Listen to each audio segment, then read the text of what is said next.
নমস্কার বন্ধুরা, হ্যামান গার্ডেন্সে আপনাদের স্বাগত জানাই। আপনারা দেখতে পাচ্ছেন টবের মধ্যে দুটো কুমড়ো গাছ হয়ে রয়েছে।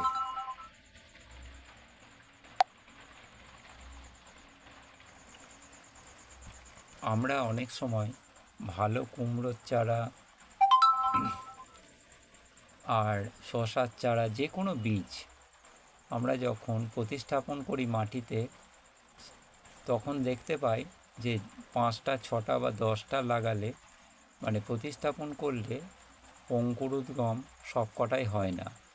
পোকামাকড়ে খেয়ে নেয়, কেঁচোতে খেয়ে নেয়, আবার অনেক সময় কোনোটাতেই আমরা অঙ্কুরোদ্গম দেখতে পাই না।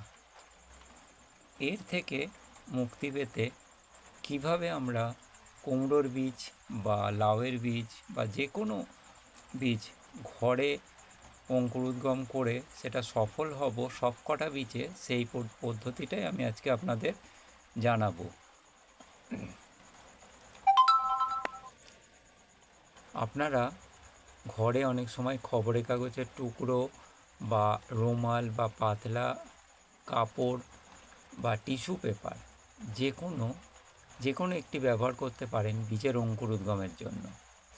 তার আগে কি করবেন, যে বীজটাকে আগের দিন রাত্রে বাটিতে বা যে কোনো পাত্রে একটু জল নিয়ে বীজটাকে ভিজিয়ে রাখবেন।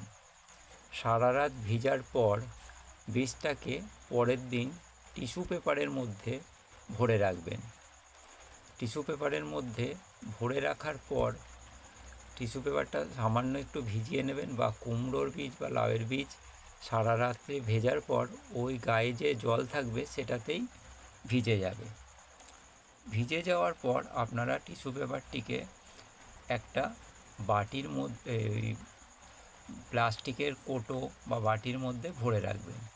3-4 দিন পর দেখবেন বীজ থেকে অঙ্কুরোদ্গম হয়ে গেছে।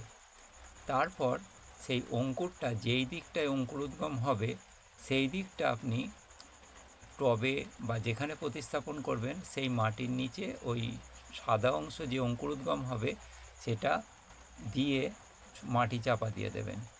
কয়েক দিনের মধ্যেই দেখবেন পাতা ছেড়ে যেমন আমার টবে বেরিয়েছে ঠিক এইরকমভাবে কুমড়ো গাছ বা লাউ গাছ বেরিয়ে যাবে। এর ফলে আপনার সুবিধা হবে যে সব কটা বীজই আপনার অঙ্কুরোদ্গম হলো, আর 2 নম্বর পোকামাকড়ের হাত থেকেও আপনি বীজগুলোকে বাঁচিয়ে রক্ষা করতে পারলেন। এইভাবেই ঘরোয়া টিপসের মাধ্যমে আপনি বাড়িতে অঙ্কুরোদ্গম করতে পারবেন। আজকে এইটুকুই, নমস্কার।